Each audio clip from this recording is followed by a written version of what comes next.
Ingeskakel op die groot ontbyt op hierdie Vrydagmôre. Ons is dankbaar dis Vrydag dat ons bietjie kan gaan rus vir die naweek. Nou is jy al geregistreer om te stem by die opkomende verkiesing. Ons gesels vanoggend met Aphane.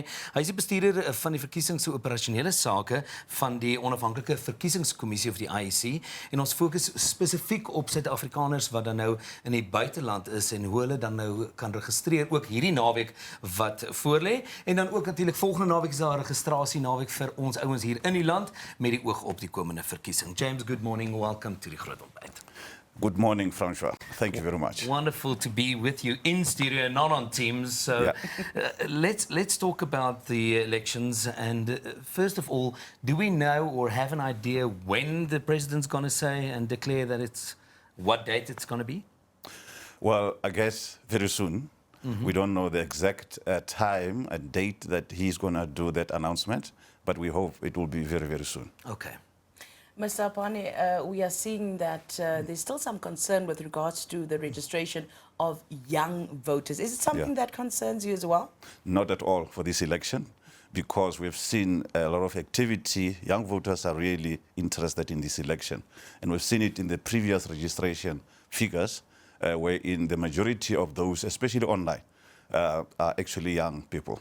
Do we have those figures? What does it look like, especially the new registrations? On the new registrations, I would say if I count, because I have my own benchmark, and I used, I think, at the time under 40, and the figure was up over 70%. The activity for people that are under 40 years in the previous registration weekend, simply because these people have never registered before. Yeah. No, they are registering for the first time, which means they have not participated in elections, and they've always qualified to do so, but they've not done so. You know, those that are over 18, obviously, in the previous election. So we see a lot of interest in this election. So in other words, what I hear you saying is that we're seeing with our conversations, we're having more conversations about this year's election than in the past few years, and it's translating to registered voters. Absolutely. Well, you've made it very easy for people, especially now abroad, to register. And I heard it's the first time that they can register online. How did it work in the past? And how does it differ from the online system that's in place now? Well, in the past, you could only visit a mission in the country where you are either studying or living. So you didn't have an opportunity to register online. Okay. So for the first time, we made it possible from December last year. So the people currently that are overseas that were an opportunity, an alternative to either go to the missions, as we have provided for this weekend, or they can still go online and register up until proclamation. So this weekend is one of the opportunities, but the opportunity exists online up until a proclamation to do registration or update your registration details. That's amazing. How do you market it to the people living abroad, that they would know they can register online and not go to a specific place to register? Well, we do have a lot of platforms. The social media platforms are actually helping us. Always. Exactly. But we have a partnership with the Department of International Relations and Cooperation. We work very close with them, and they are obviously a conduit to get the information across. We gave them posters, which they've printed and placed at various sites in the country where the people live. And we also partner with the media, like yourselves, wherein we get the message across. And we have since seen a lot of interest in this registration that is actually available online. So since we went online with the online voter registration portal, we have recorded 18,000, over 18,000. And when we started before, it was just under 6,000, about 6,000. So you can see a lot of activity, and people are really taking the opportunity. And simply because if you are overseas, you do not have voting stations all over in that country. So the physical registration is an opportunity that is provided, but it's actually more convenient to do it wherever you are, you know, as long as you have got access to the internet on a smart device. So we're really seeing numbers growing up. You touched on it now, and we hear that the DA, for instance, they are asking for more voter stations for South Africans abroad. What's your response to that? Well, is a logistical challenge, as you would expect. Nightmare, actually. Exactly. You're right. 101 countries, yeah. Yes, just imagine. Now, 101. How many voting stations do we have in the country? 23,303. Sure. So if you had to add in each of those countries, how many stations will we have? How much money should we provide?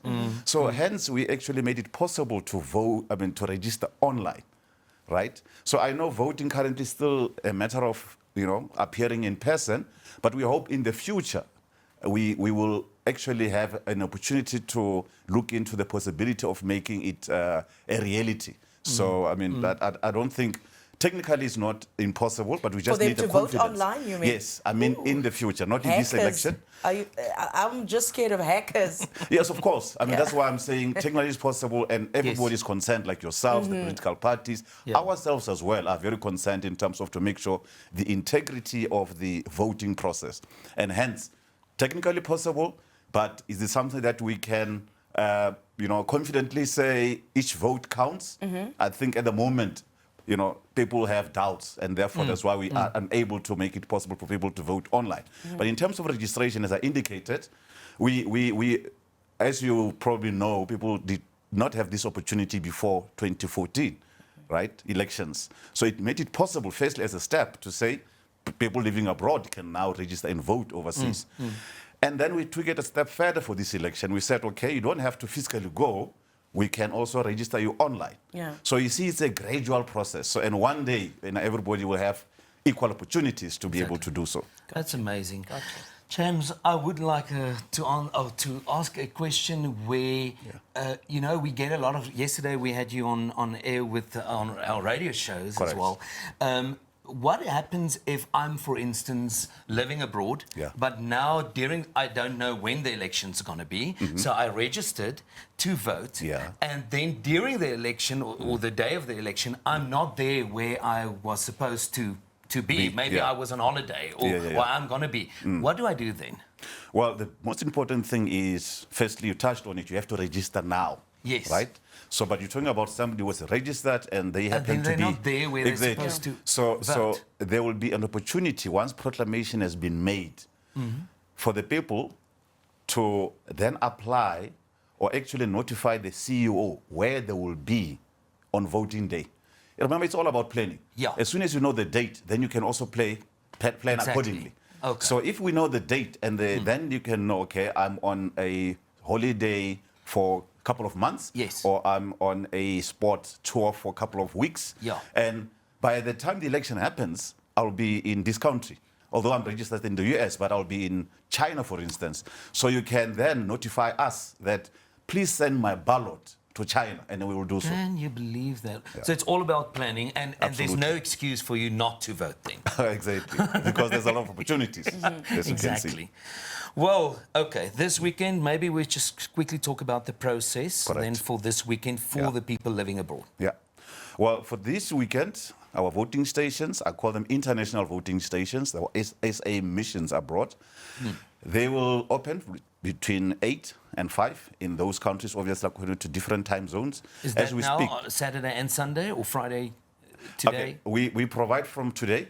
Okay. For instance, Tokyo has already been registering people today, tomorrow, and on Sunday.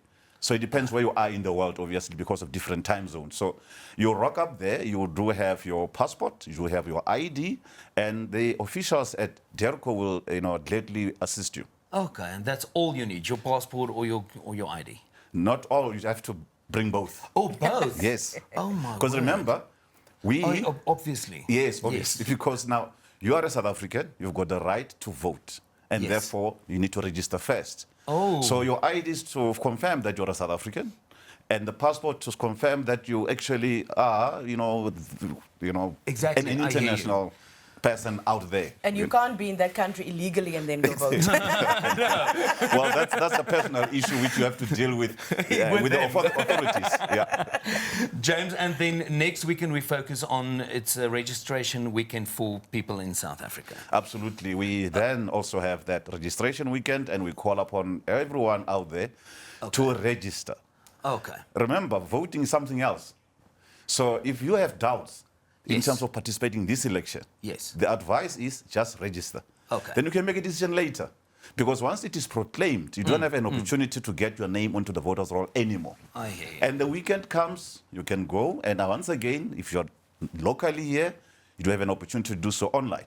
And the good thing about this, because look, we don't have a date as yet, and the Yes. important thing we're saying register, is so that you can now update your details. Because once you're online, we never remove you. Yeah. It's up to you to decide, where Exactly. you're going to be, and therefore you can move yourself according to where you find yourself come election day. Just very quickly, where can people go to find out more? Can they go to elections, the website? Yes, the elections, which is the IEC website. Yeah. Elections.org.za. Okay. We do have a SMS line where you can check if you are registered, 32810. We also do have a contact center, by the way, 0800 11 8000, and is a toll-free number. And we also have a WhatsApp channel, Okay. which is 060 088 quad 0. Oh my word, those are a lot of numbers to remember. But it's a channel, a WhatsApp channel, meaning people can also just search for IEC South Africa, the channel, and it will pop up. Or is it It's a chatbot. Yes, it's a chatbot. Oh, okay. Yeah, this is a WhatsApp chatbot. Go to the website. Absolutely. Alles op die Yes, webtuiste. everything there. I call the website, by the way, a water hole for everyone. Okay. Yes, that's where we have a lot of information. It's a fountain of information Exactly. for all the people out there. Well, James, thank you so much for your time this morning, and thank you for informing us about what's happening this weekend, next weekend, and for the elections. Thank to you come. very much.